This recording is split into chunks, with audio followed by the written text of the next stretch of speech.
그러니까 20세기의 선진국들 G7이죠. 20세기의 선진국의 힘으로는 21세기에 경험하고 있는 새로운 처음들을 대응할 수가 없다 이거예요.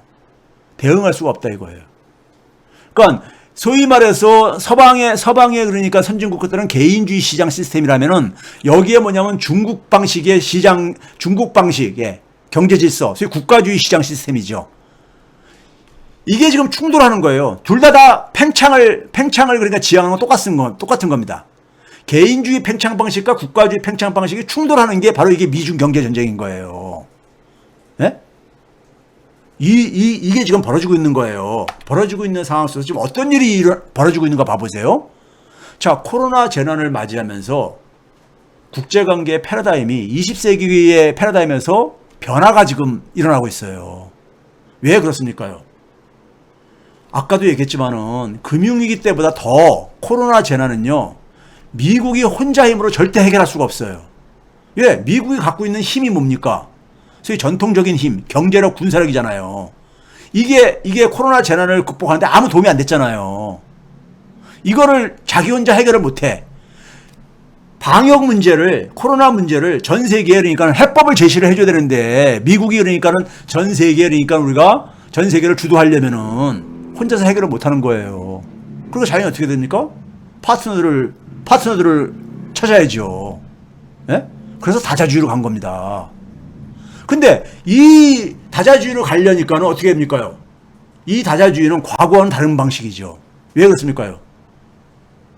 과거에는 그러니까 우리가 그냥 이렇게 묶어놓고 내가 대장이야 이렇게 했는데, 이제는 뭐냐면 서로 이익을 맞춰야 되는 거예요. 조화를 시켜야 되는 거예요. 예? 근데 코로나 재난은 특히 뭡니까요? 모두가 자유로워야지만이 코로나 재난은 종식이 되어지는 겁니다. 예? 한국가만 그러니까 자유로울 수가 없어요. 즉 국제협력과 연대가 요구되는 거죠. 국제협력과 연대요. 이거를 그러니까 이 국제협력과 연대를 계속 강조한 게 누구냐? 문재인 대통령이었죠. K방역에서요. 예? K방역에서 지난번에 한미정상에서 얘기했잖아요. 제가 놀라고 있는 게 이런 세계의 흐름을 정확하게 깨뚫고 계시는 거야. 문재인 대통령은요. 예? 그러다 보니까는 세계에서 이렇게 환영을 받는 거예요. 두 번째 뭡니까? 중국이 지금 뭐냐면 남미와 동남아에서 백신 공세하고 있잖아요. 백신 공세하고 있어. 이거를 그러니까는 중국의 공세를 이기려면은 미국이 그러니까는 남미와 동남아 그러니까 후진국 아프리카 이런 나라에다가 백신 공급해줘야 되는 거예요. 그러니까요. 근데 한국이 내가 너하고 힘을 합쳐서 전 세계 그러니까 백신 공급에 허브 역할을 해주겠다. 그러니 뻑 갈지 않아? 안 갈 수 있습니까? 예? 미국이 혼자서 그걸 백신을 다 생산할 수 있으면은 한국하고 왜 그러니까 손을 잡겠어요? 유럽이 그러니까 백신을 혼자 다 생산할 수 있다면 왜 손을 잡겠어요? 안 되니까 한국한테 손을 내미는 거죠. 더군다나 한국은 뭐냐면 한국만을 위해서가 아니라 전 세계를 위해서 이 백신 생산의 허브가 되겠다 우리가 됐으니까. 예? 그러니 세계 문제를 해결할 책임을 갖고 있는 G7 미국이나 유럽의 국가들은 한국이 얼마나 이쁘겠어요. 네? 얼마나 자기 가려운 데를 긁어주고 있으니까. 거기다 또 뭐예요? 미래차 앞에서 얘기했어요. 미래차 분야에서 미국을 위협하고 있어. 그럼 여기서 그러니까 중국의 위협을 물리쳐야 되는 거예요. 그렇죠? 그런 상황 속에서 파트너를 그러니까 재구축을 해야 돼. G7만 가지고 안 돼. 미국과 유럽 가지고는 안 되잖아요. 미국과 유럽 가지고는. 그렇죠? 그러니까 여기에 이제 그러니까 우리가 이거 실질적으로 해결할 수 있는, 실질적으로 그러니까 도움이 될 수 있는 나라. 딱 보니까 대한민국인 거야. 네? 그러니까 이들을 그러니까 새롭게 재구성해야 되는 거야. 그러니까요. G7을요. 그거를 묶을 수 있는 거. 그러면서 중국을 빼야 되겠어. 네? G20엔 중국이 들어가 있잖아요. 근데 중국은 빼야 되겠어. 그러니까 어떻게 합니까요? 중국이 그러니까는 뺄 수 있는 하나의 요소가 뭐겠어요? 민주주의 가치, 인권 가치, 평화, 공동 번영 이런 거. 소위 말해서 그러니까 우리가 개방된 세계가 가지고 있는 하나의 공동 가치들이죠. 그러니까요. 적어도 그러니까는 그렇죠? 이런 인류사의 보편 가치를 중심으로 새로운 그러니까 우리가 하나의 국제 연대의 틀을 만들겠다 하면서 여기에 그러니까 한국이 꼭 와야 되겠다 이거예요. 한국이 꼭 필요하다 이거예요. 한국은 계속 이걸 얘기를 했거든요. 그래서 백신 생산의 글로벌 허브가 되겠다고 문재인 대통령이 계속 이번에 G7에 가서도 예고를 했잖아요. 근데 이건 백신 그 이상의 의미가 있습니다. 백신 허브는요, 20세기와는 다른 새로운 리더십을 의미합니다. K방역에서 앞에서 얘기했듯이 대한민국의 세계에 던질 화두가 뭐냐? 모두의 자유입니다. 모두의 자유예요. 어느 한 나라도, 어느 한 개인도 모두가 자유롭기 전에는 자유가 그러니까는 자유를 그러니까 이룩할 수 없다. 이거 던진 거 아니에요. 그러면 이러한 그러니까 이 모두의 자유에 필요로 하는 리더십이라는 건 뭐겠습니까? 20세기는 뭐예요? 자국 이익 우선주의잖아요. 자국 이익 우선주의로는 모두의 자유가 이룩할 수 없는 거잖아요. 그렇죠? 그래서 21세기의 국제 현안은 모두 뭐냐면은 개별 국가의 역량을 넘어서 초국가 협력을 요구하는 이러한 그 시대인 거예요. 네? 이러한 시대인 거예요. 그러니까 초국가 협력이라는 것이 글로벌 공공재가 된 건데 초국가 협력의 필요성을 계속 얘기한 게 문재인 대통령이고 대한민국인 거예요. 이 초국가 협력에 대한민국이 나설 수 있냐면요. 이게 바로 당군의 홍익인간 이화세계의 이화세계 개념인 거예요. 홍익인간 이화세계 개념인 거예요. 우리는 이런 DNA를 갖고 있어. 우리는 뭐냐면요. 당군이 만든 우리가 이 조선은 주변의 국가들하고 다 이렇게 얽혀 있다 보니까 그 속에서 그러니까 우리가 생존을 하고 발전을 하기 위해서는 홍익인간 이화세계 이런 이념이 필요했던 거예요. 네? 이런 이념이. 그래서 백신 개발 역량을 가진 미국이나 유럽 국가들, 독일을 비롯해가지고 독일, 영국을 비롯해서요. 미국, 독일, 영국을 비롯해서 이런 나라들이 백신 개발 역량이 있는 나라잖아요. 이들이 바로 20세기의 리더였었잖아요. 백신 생산 역량을 갖고 있으면서 21세기에 그러니까 새로운 리더십을 갖고 있는 대한민국 사이에 상호 보완성이 있었던 거예요. 그러니까요. 네? 이게 소위 새로운 처음이라는 이 문제에 직면해가지고 그러니 자연히 대한민국을 모두가 환영할 수밖에. 자기의 이익을 위협하지 않으면서 자기의 가려운 곳을 긁어줄 수 있거든. 예? 예? 그리고 뭐냐면은 한국은 보니까는 한국 이익만 챙기려고 하는 것도 아니고, 예? 그러니 신뢰가 가죠. 백신 위탁 생산 확장에 총력을 기울이는 이유가 있습니다. 그래서 이유가 바로 여기에 있는 거예요. 우리 지금 현재 아스트라제네카, 스푸트니크 V, 노바백스, 모더나, 그 다음에 이번에 이제 큐어백, 독일의 큐어백과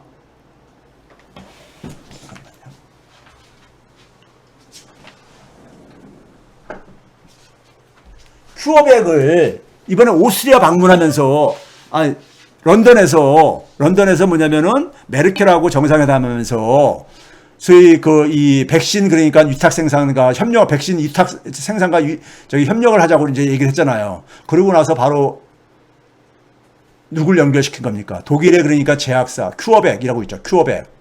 예? 백신 제조회사요. 백신 개발회사. 예? 여기 바로 연결했잖아요. 화상으로 그러니까 오스트리아에서요. 문재인 대통령이요. 그렇죠? 해가지고 더군다나 뭐냐면은 이 큐어백은 2세대 백신 개발사로 우리가 많이 알려져 있단 말이에요. 여기 CEO 하스하고 그러니까 우리가 전화로 그러니까 얘기를 하면서 예? 한국을 그러니까는 이 아시아 태평양의 생산 거점으로 좀 삼아달라고 제안을 했고 큐어백도 여기에 대해서 긍정적으로 반응을 보였잖아요. 자, 그럼 우리가 여기서 왜 글로벌 제약사라든가 미국, 유럽, 러시아 등이 한국을 원하느냐 파트너로 이걸 생각을 해보셔야 돼요. 지금 뭐냐면 국제 제약사들 간에는요, 제약이라는 것은요, 신약이라는 것은요, 이게 개발할 때 비용이 엄청 들지만은 개발만 성공하고 나면은 그 다음에는 얼마나 누가 더 시장을 많이 확보하냐에 따라서 수익이 결정되어지는 하나의 이 사업입니다. 신약 사업이라는 것은요. 초기 개발할 때 그러니까 성공률도 낮기 때문에 굉장히 이 인내 자본들이 많이 필요로 하고 하는 거지만 개발만 성공하면은 시장만 그러니까 확보가 되면은 엄청난 돈을 버는 사업이에요. 신약 사업이라는 게요. 예? 그러니까 시장 점유율 확대가 굉장히 중요합니다. 지난해 코로나 재난으로 인해 가지고 국제 제약사가 상당히 지금 그러니까는 돈을 많이 벌고 있어요. 근데 이 기회에 서로가 이 제약사들 간에는 신약 개발 제약사들 간에는 자기 시장 점유율을 확대하기 위해서 물밑 경쟁이 진행되고 있는 거예요. 모더나가 삼성바이오하고 위탁 생산 계약 후에 대박이 터졌잖아요. 이거 봐보세요. 모더나에 그러니까는 뭡니까 주가입니다. 주가요. 예? 5월 21일 날에 64불 여기 밑에 이렇게 쳐져 있다가 5월 22일 날 한미 정상회담을 하면서 삼성바이오하고 위탁 생산 계약 체결을 하잖아요. 그러고 나서 기업 가치가 쫙 올라간다고요. 예? 큐어백은 근데 우리가 밑에 안 올라가고 앉았잖아요. 같은 게 안 올라가고 앉았잖아요. 그러니까는 지금 뭐냐면은 신약 개발사들이, 백신 신약 개발 회사들이 입장에서도 자기들도 지금 뭐냐면은 시장을 지금 누가 더 그러니까는 더 확장하느냐 하는 거예요. 시장 확장하려면은 이걸 안정적으로 그러니까 생산해 줄 수 있는 이런 파트너가 필요한 거예요. 얘네들이 그러니까 뭐 기업은 기본적으로 자기 이익 중심으로 생각을 하기 때문에요. 한국의 생산 능력이 일단 인정받을 수 있고, 예? 그다음에 한국 정부가 더 이거 생산시설 확충하는 것까지 지원해 주겠다고 하고 있어요. 예? 거기다가 뭐냐면 K방역, 한국에 대한 그 코로나 재난 상황 속에서 방역에 대한 이미지가 굉장히 좋잖아요. 보건 선진국으로 부상했잖아요, 한국이요. 거기다 뭐냐면 국제연대를 목적으로 하니까는 이건 뭡니까? 국제연대에 동참한다 그러면은 기업의 브랜드 가치가 높아져요. 그러니까 이런 것들을 국제 신약 개발 회사들이 그러니까 상당히 이 호감이 가는 제안들을 해줬을 뿐만 아니라 호감이 가는 파트너 국가인 거예요. 한국이요. 한국의 기업들이요. 예?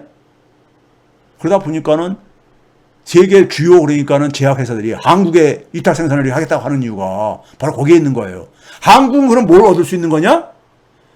앞으로 이 감염병 리스크를 최소화하는 게 안보 문제잖아요. 안보요.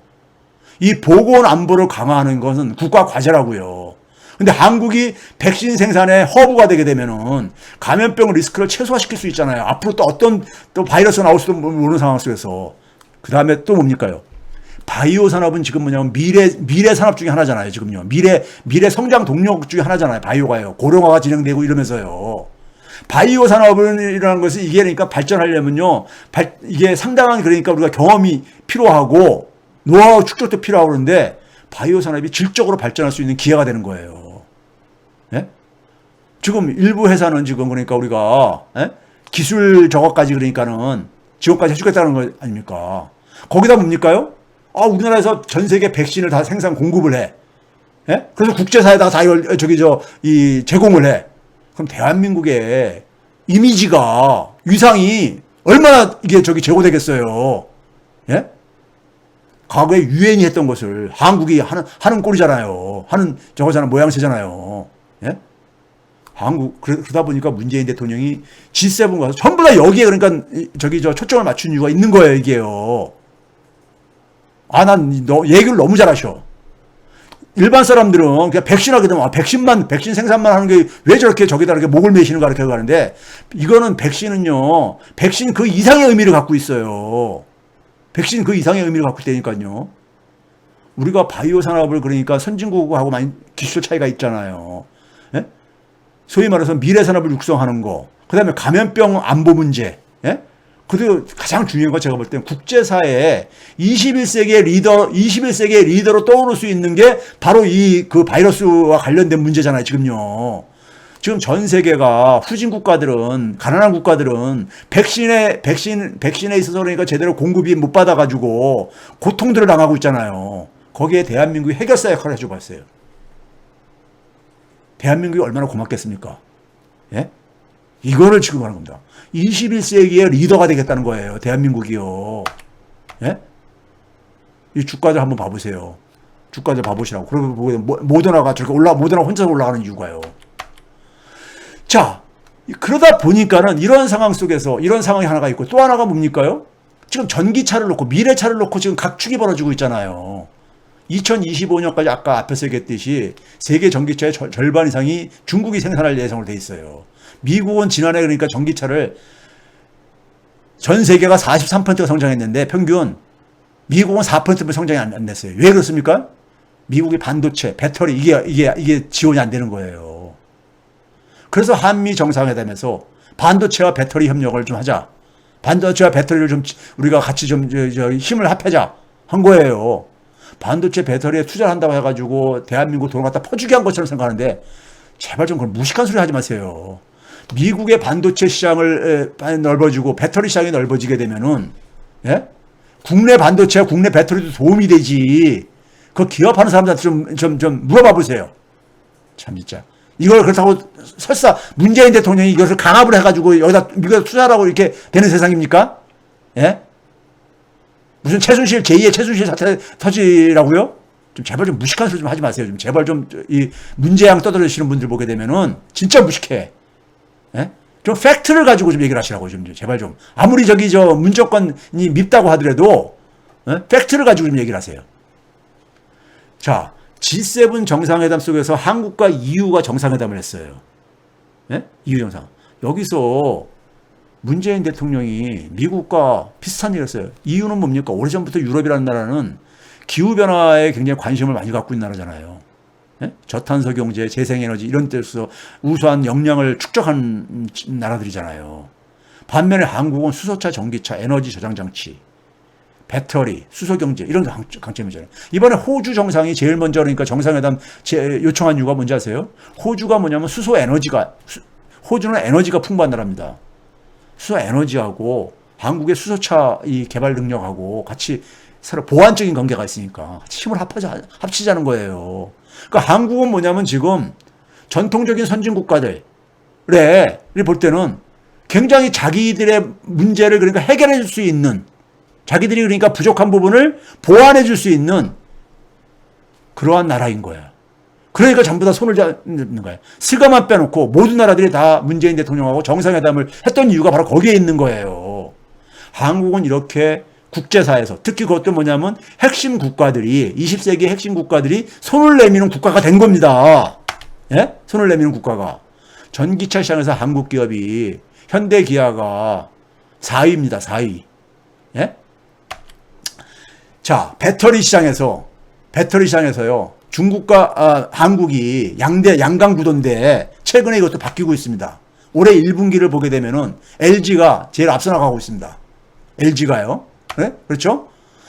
올해 3월 달만 보게 되면은 한국이 절반 이상을 차지했어요. 판매 기준으로요. 배터리에 있어서요. 예? 그러니까 이런 상황 속에서 한국한테 손을 내미는 거예요. 한국이 필요한 거예요. 한국이 필요하기 때문에 바이든은 미국의 엘리트들은 G7 더 이상 안 된다 이거고 새롭게 구성해야 되겠다. 근데 거기서 일본이 분위기도 모르고 혼자서 한국 안 돼 이러고 다니고 앉아 있는 거야. 그러니까 유럽 국가들과 미국이 볼 때는 얼마나 꼴보기 싫겠어요. 예? 일본이 지금 그래서 일본의 입장이 지금 왜소해지는 겁니다. 왜소해지는 거야. 예?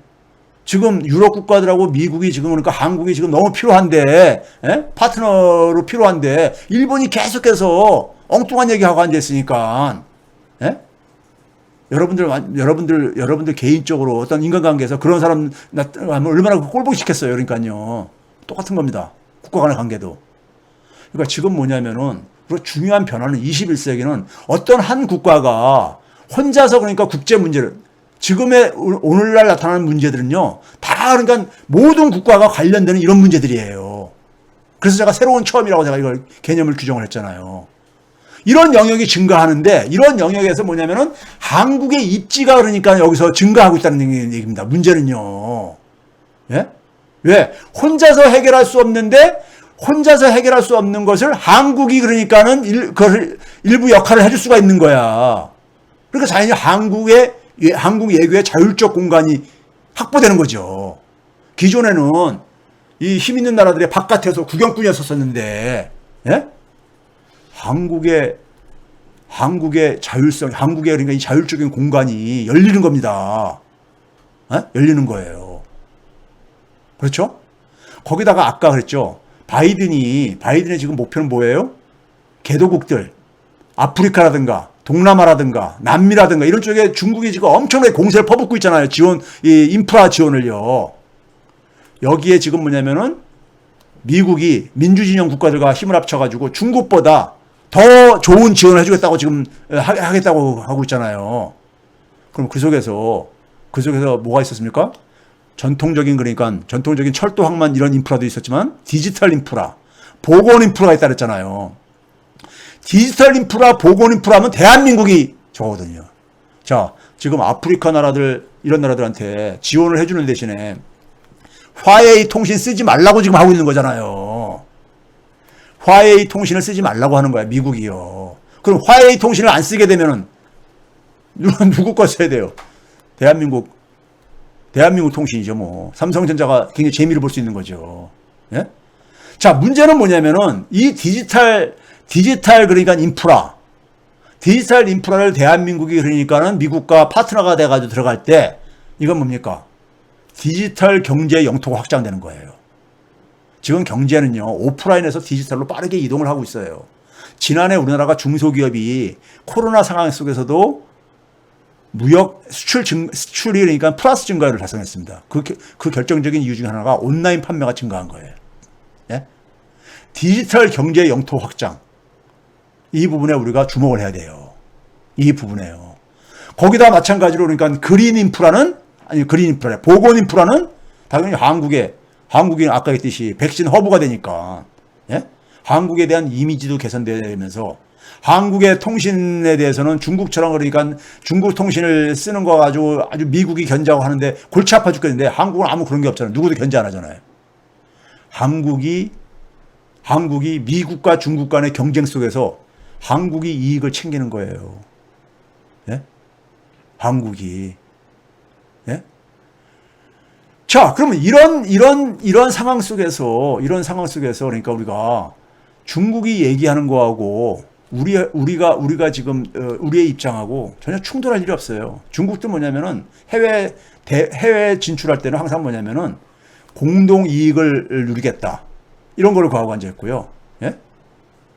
개방을 유지하겠다. 그러니까 국제사회의 연대와 협력을 그러니까 증진시키겠다고 이제 그러고 앉았다고. 그러니까 우리도 그걸 마찬가지잖아요. 이게 바로 뭐냐? 홍익인간 이하세계 리더십하고 적어도 이것을 우리가 취하는 이 홍익인간 이하세계 리더십을 중국이 반대할 이유가 없는 거야. 예? 반대할 이유가요. 그래서 이번에 여러분들 그 세션에서도 뭘 구했습니까? 문재인 대통령이 여러 세션이 있었는데 열린 사회와 경제라는 주제를 여기를 그러니까 주제로 하면서 발표를 하면서 뭘 얘기했습니까요? 인종차별 반대, 극단주의 반대, 그 다음에 이 소위 말해서 개도국에 대해서도 민주주의 역량을 지원해주고 그리고 개도국에 있어서 특히 그러니까 상대적으로 위협에 처해져 있는 여성이나 아동들을 지원하는 이런 쪽에 주로 초점을 맞춰서 얘기한 거예요. 여기에 그러니까 대한민국에 그러니까 이익을 보겠다는 이런 게 어디 보입니까 여기서요. 인류의 보편적인 가치에 부합하는 이러한 것들을 주로 얘기를 했잖아요. 이게 뭡니까? 이게 21세기 리더십인 거야. 국제 연대와 협력에 그러니까는 중심 국가로 지금 부상하고 있는 겁니다. 그러니까 미중 힘겨루기는 지금 뭡니까요? 부담에서 축복으로 바뀌고 있는 거예요. 미국과 중국이 지금 그러니까 서로 경쟁을 하는 거야. 서로가 내가 더 떡을 많이 줄게. 하고 있는 겁니다. 그 속에서 한국에 그러니까는 이 공간이 발생하고 있다 이겁니다. 자, 미중 간의 패권 싸움에서 우리의 대응 기준이 만들어졌어요. 그 대응 기준, 교과서는 어디에 있냐? 한미 정상회담 공동성명안에 다 담겨 있습니다. 한미 공동성명, 제가 그 관련을 제가 쭉 이렇게 그 부분만 따갔습니다. 이게 뭐라고 되어 있습니까? 한국은 뭐냐면 미국과 인류의 보편적인 가치들, 민주적인 규범, 인권, 법치, 이런 걸 가지고 이런 걸 가지고 하겠다 이거예요. 그리고 모두가 그러니까 평화와 번영이 지속되는 파트너십을 하겠다. 예? 그리고 인도 태평양 지역에 대한 그러니까 서로 지금 미중 간의 충돌 속에서도 한국의 입장을 그러니까는 존중해 주겠다 이거예요. 각자의 접근법에 기반을 두겠다 이거예요. 예? 기본적인 건 뭐냐? 다 안전과 번영을 그러니까는 기준으로 하겠다는 거예요. 예? 그래서 인도 태평양 지역이 뭐냐면 자유롭고 개방적이고 포용적인 지역. 예? 불안정하는 것을 반대하고 유일하게 중국을 얘기한 게 대만 해협 얘기했잖아요. 대만 해협 때 뭐라고 얘기했습니까? 국제법 존중, 국제법 기준에서 대만 해협의 평화와 안정을 이걸 강조를 했단 말이에요. 이거 뭐 중국이 시비 걸 수가 없는 거잖아요. 예? 평화와 안정을 그러니까는 이에서 노력을 해달라고 하고, 그걸 그러니까 마찬가지로 한국도 지지하겠다 그러는 건데, 이게 무슨 뭐 중국이 아무리 기분 나빠 할 이유가 없는 거죠. 중국의 중자도 안 들어갔고, 이걸 정리한 게 뭐냐면 이거예요. 지역과 세계 질서, 지역과 세계 질서에 대한 한미 간 협력의 기준을 그러니까 만들었는데, 첫째 어떤 거냐? 민주주의적 규범, 인류사의 보편적인 가치잖아요. 인권, 법치, 국제법을 준수하겠다는 거고, 가치와 규범을 공유. 이게 바로 뭡니까? 이와 세계예요. 주변 국가의 관계를 그러니까는 이치라는 게 바로 뭐예요? 보편적인 가치지요. 보편적인 가치요. 누구나가 그러니까 수긍할 수 있는 보편적인 가치를 가지고 그 한미 간의 협력을 하는 기준을 삼겠다 이거예요. 예? 한미 간의 기준으로요. 두 번째가 뭐냐? 그 지역사회와 세계에 양국은 물론이고 평화와 번영에 도움이 되는, 이게 바로 뭐예요? 홍익인간이잖아요. 예? 그러니까 인도 태평양 지역의 안정과 번영, 여기에 그러니까 협력하고, 그러면서 뭐냐면은 한국과 미국은 각자 자율성을 인정한다 이거예요. 그리고 국제법에 기초해서 그러니까 모든 문제를 다 가겠다 이겁니다. 예? 대만 해협 조건도요. 이게 이번에 한미 정상회담에서 중요한 게 바로 뭐냐면은 미중 싸움에서 한국의 그러니까는 원칙이, 한국이 그 대응할 수 있는 원칙이 그러니까 아주 멋들어지게 만들어진 거예요. 그게 바로 뭐냐? 홍익인간 이하세계 이념을 그대로 반영한 거야. 이 기준을 가지고 중국이 어떻게 이 기준에 대해서 반대할, 여기에 대해서 잡을 수 있는 게 뭐가 있습니까? 예? 중국이 이거 트집 잡을 수 있는 게 뭐가 있냐고요. 아주 이게 멋들어진 걸 만든 거예요. G7에서 이번에 중국 막 압박하는 걸 했잖아요. 그건 그건 뭐 만든 거 아니잖아요. G7 국가들이 만든 거고, 예? 예? 그리고 국제법으로 그것이 반영이 되게 되면 국제법을 핑계대서 가면 되는 것이고요. 예? 그렇죠?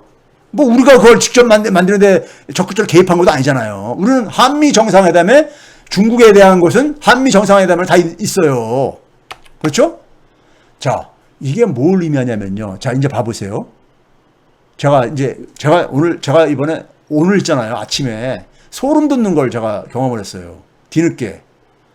한반도에 새로운 길이 열리기 시작한다는 걸 제가 이제 이걸 깨달았는데, 이게 문재인 대통령이 얘기했더라고요.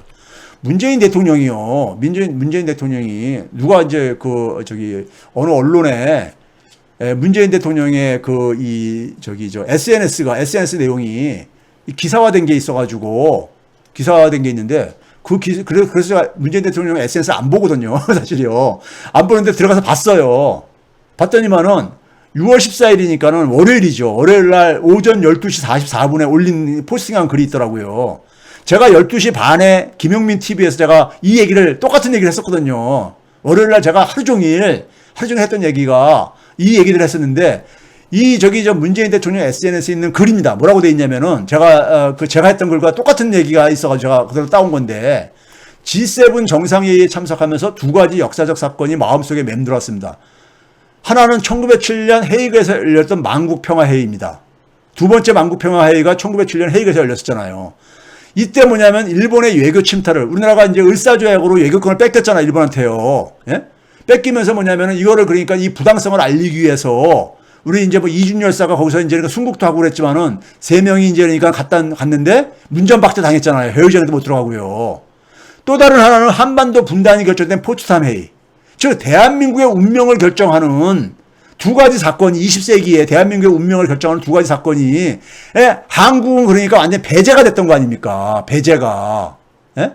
이런 상황인데 문재인 대통령은 뭐냐면 이제, 그러니까 거기 우리는 목소리도 내지 못한 채 강대국들 간의 결정으로 우리 운명이 좌우되었습니다. 이거 제가 월요일날 내내 했던 얘기야. 근데 이제 우리는 우리 운명을 스스로 결정하고 다른 나라와 지지와 협력을 주고받을 수 있는 나라가 되었습니다. 우리가 G7을 확장한 D10에 들어가게 되면은 거기서 뭐예요? 국제 문제를 거기서 논의하고 결정하는 기구가 바로 그거인 거예요. 그럼 한반도 문제는 뭡니까요? 한반도 문제는 최고의 국제 문제예요. 한반도 문제는요. 그렇죠? 그거를 그러니까 우리는 과거에 지금까지는 뭐예요? 엉뚱한 나라들이, 예? 소위 힘이 센 나라들이 그러니까 한반도에 관련된 문제를 결정을 하고 그랬단 말이에요. 우리는 그걸 따를 수밖에 없었고요. 근데 이제 뭐예요? 거기에 참여를 하게 되면은 우리 입장을 반영할 수가 있고 우리 목소리가 가장 크게 반영될 수밖에 없죠. 당사자니까요. 그렇죠? 그러니까 제가 그랬잖아요. 헤이그에서 코널 지난 100년 사이에 이 상징적인 사건이 여기에 담겨 있는 거예요. 100년 전만 하더라도 우리는 뭐냐면은 국제사회에서 우리의 입장을 그러니까는 조금도 반영할 수가 없었어요. 예? 근데 이제 최강대국 모임체인 G7에 참여는 한국 없이는 자기들끼리는 현안을 처리하기 어렵다는 사실을 그러니까는 보여준 거예요. 예? 그리고 무엇보다 한반도 문제라는 게 21세기의 주요 국제 현안이잖아요. 한반도 문제는 동북아 문제이자 전 세계의 평화의 문제입니다. 항상 G7에서 모이게 되면 한반도 문제를 항상 거기서 성명문하고 담고 했었잖아요. 근데 이제 여기에 우리가 멤버로 참여하게 되면은 한반도 문제에서 우리 목소리를 반영할 수 있잖아요. 바깥에서 그러니까는 바깥에 있는 거하고 안에 들어가 있는 거, 이건 천지 차이죠. 독일이 통일됐대요. 독일이 통일되는 과정 봐보세요. 서독이 G7의 멤버이고, 서독이 그러니까 소련하고 관계가 그러니까는 잘 풀어지다 보니까는 서독이 동독을 흡수 통일하는 것을 주변 국가들이 다 인정을 해줬기 때문에 가능했던 거예요. 그러면 한국이 한반도 문제에서 한국의 입장이 과거와는 천지 차이의 변화가 생긴 거예요. 한반도 문제를 그동안에는 강대국들이 좌지우지를 해왔는데 여기에 우리가 그러니까는 우리의 목소리를 가장 비중 있게 반영할 수밖에 없게 되는 겁니다. D10에 참여하게 되면요. 이것만큼 중요한 사건이 어디 있습니까? 예? 그래서 제가 한미 정상회담을 운명사적 사건이라고 하고 G7은 한미 정상회담의 연장선에서 이게 이루어지고 있는 거예요. 지금 다요. 지금 근본적인 변화가 생기고 있는 거예요. 국제관계와 대한민국 운명이에요. 예? 대한민국이 변방에서 당당하게 세계 주역으로 부상을 한 겁니다. 미국과 유럽 국가들이 우리를 필요로 하는 국가가 됐다는 것에서 이번에 이렇게 보여줬잖아요. 그렇죠? 그래서 우리가 남북 정상회담에서도 예? 그동안에 트럼프 정부에서 맺었던 거 다 인정하고 거기서부터 시작하겠다 이런 얘기하고 남북 대화에 대해서도 그러니까는 남북 대화에 대해서도 그러니까는 지지를 하겠다. 예? 북한에 대한 인도적 지원도 이것도 그러니까는 지지하겠다. 이런 얘기를 한 거, 예? 이런 거 갖다로서 그러니까는 우리가 D10까지 들어가게 되면요. 한반도 문제는 이제 운전자가 아니라 우리가 주도권자가 될 수밖에 없습니다. 그러니까 대외적인 문제부터가 먼저 정리가 된 거예요. 우리가 한반도의 문제가 풀어지려면요. 두 가지 문제가 해결돼야 됩니다. 하나는 뭐냐면은 내부적으로 남북 간에 그러니까 서로가 협력이 돼야 되는 거죠. 네? 남북이 서로 그러니까 손을 잡겠다는 것이 이루어져야 되는 거죠. 두 번째는 뭐냐면은 주변 국가들, 이해관계를 가지고 있는 주변 국가들이 동의를 해줘야 되는 거예요. 근데 그 동의를 만들어낼 수 있는 장치가 형성되기 시작한 겁니다. 이거 엄청난 변화입니다. 역사에 있어서요. 예? 엄청난 변화예요. 이게요. 그러면 제가 그래서 다음번에는 제가 오늘 시간이 없어가지고 사실 이어서 한반도의 시간이 오고 있다. 한반도의 시간을 만들려면 무엇을 해야 되는가? 지금 국제관계는 이렇게 변화를 만들어냈어요. 대한민국의 자율성을 그러니까 한반도 문제 결정에 있어서 대한민국의 그러니까는 주도성을 그러니까는 만들어냈어요. 여기까지요. 남은 과제는 뭐겠습니까? 남북 간에 이것을 그러니까 우리가 어떻게 공고한 협력 체제를 만들어내느냐.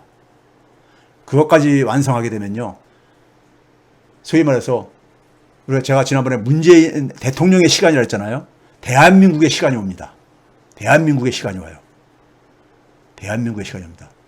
지금 이런 상황 속에서 중국은 뭐냐면요. 우리가 미중 간의 싸움에서 한국이 미국 입장에 쓴 것처럼 보이지 않겠느냐. 중국의 보복이나 이런 게 없죠. 그냥 천만에 만만에 없습니다. 왜 없는지 아세요? 중국을 자극한 거 구체적인 거 없어요. 첫째는요. 둘째는 뭐냐면요. 대한민국의 몸값이 얼마나 올라갔는지를 중국이 이번에 철저하게 확인했을 겁니다. 그러면 대한민국을 더 그러니까 대한민국한테 자기들도 더 잘해야 되는 거야.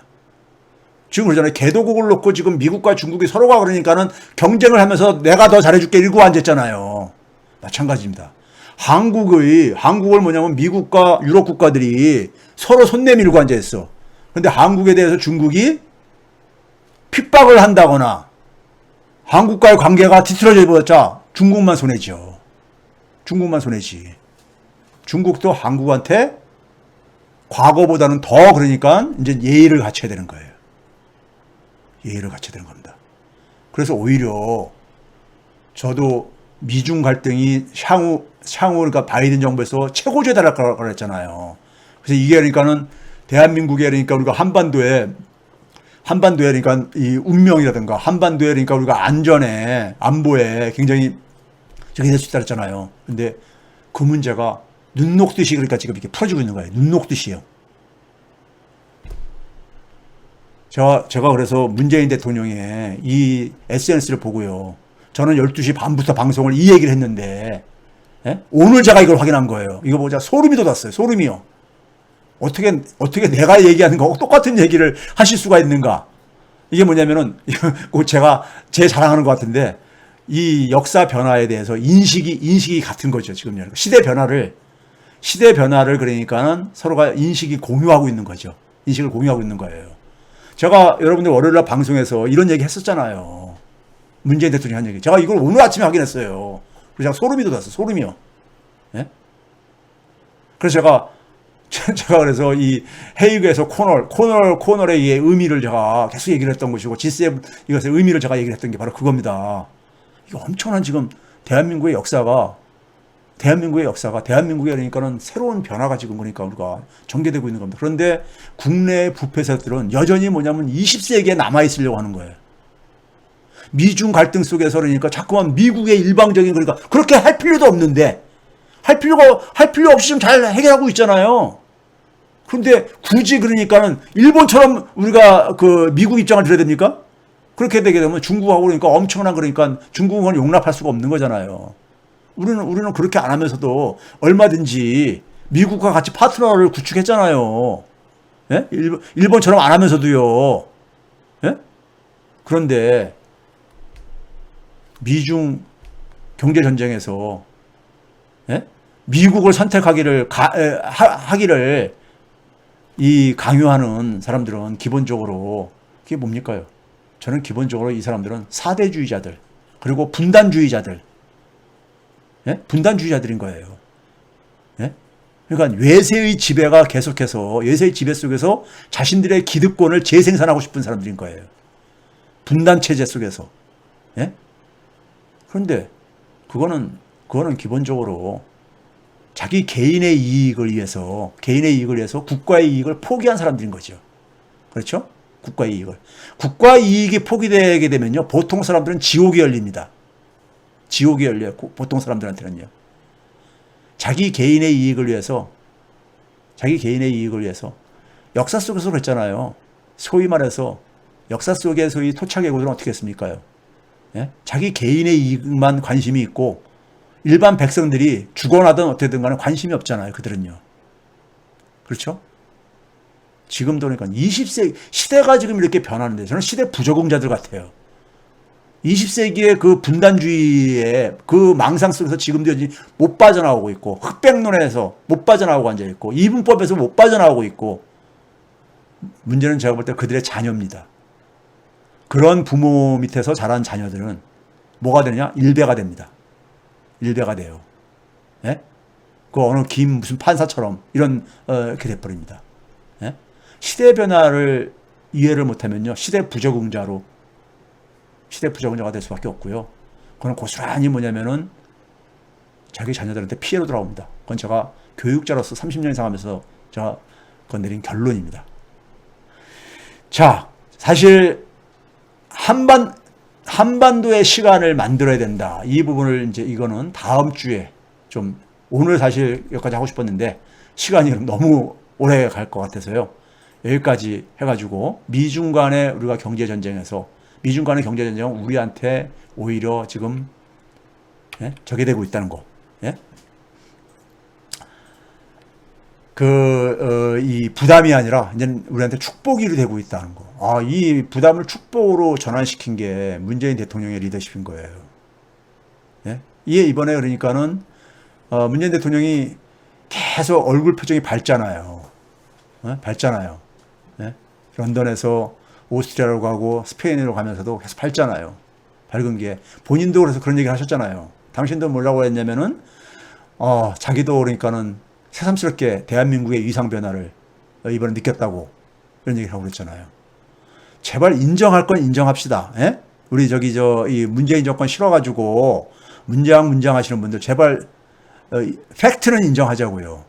팩트는 뭐 제 방송 안 들어도 상관없는데 거기다가 이제 막 댓글에다가 이상한 소리 쓰시는 분 보게 되면 팩트는 없고 그냥 감정만 배설을 하고 있어. 팩트를 가지고 제시하면요, 구체적인 팩트를 가지고 제 논리의 반론을 제기하면 제가 얼마든지 토론을 해드릴게요. 예? 공개 토론도 좋고 토론을 해드릴 테니까는 구체적으로 팩트를 가지고 좀 얘기를 합시다. 제가 팩트 체커 아닙니까? 별명이요. 예? 저는 제가 한 말에 책임을 져요. 예? 제가 잘못한 건 제가 그래서 잘못했다고 저는 인정하는 사람이고 하는 사람이 있기 때문에요. 그러니까 팩트를, 그러니까 제발 좀 감정을 배설하는 그런 얘기는 우리가 성숙되지 않은 모습이니까요. 그런 건 피하시고, 그래봤자 본인도 자기도 상처가 됩니다. 자기한테도, 자기 자신한테도. 그러니까 좀 더 이제 그러니까 우리가 이 변화의 물결을요, 이해를 못하고 이 변화의 물결에 탑승을 못하면요, 본인만 손해예요. 본인만 변화해야 됩니다. 세상이 그러니까 저쪽으로 가고 있는데 자기 혼자서 오른쪽으로 가고 앉아있어요. 예? 세상은 앞쪽으로 가고 있는데 뒤로 잠깐만 가고 앉아있어요. 자기는요. 이거 얼마나 비극입니까? 그렇죠? 자, 오늘 강연은 여기까지 오늘 하는 걸로 준비가 됐습니다. 그래도 벌써 2시간이 됐네요.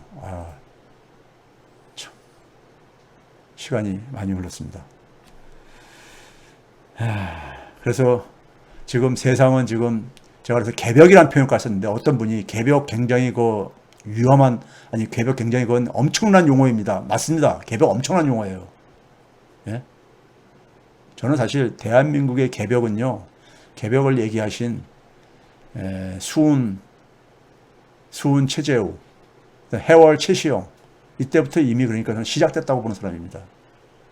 예? 그 세상을 이해하신 분들이 등장하면서 벌써 시작은 된 거라고 저는 생각을 하고요. 그 구체적인 모습을 이제 드러내기 시작하는 이제니까는 이런 과정이라고 생각했던 제가 개벽이라는 표현을 쓴 겁니다. 저는 문명사를 공부하고 연구한 사람이다 보니까는 문명에 대한 것을 저는 이 변화에 대한 이해는 저는 일반 경제학자들과는 다른 그 인식의 틀을 갖고 있습니다. 자, 하여간 오늘 늦은 시간까지 강의를 들어주셔서 감사드리고 다음 시간에는 다음 주제로 넘어가기 전에 마저 좀 매듭을 짓기 위해서 한반도의 시간을 만들어야 된다. 그런 주제를 가지고 마저 이 연장선에서 한국이 남북의 협력을 제도화시키기 위해서 우리가 어떤 노력이 필요한가를 말씀을 드리도록 하겠습니다. 오늘 끝까지 들어주신 분들 감사합니다.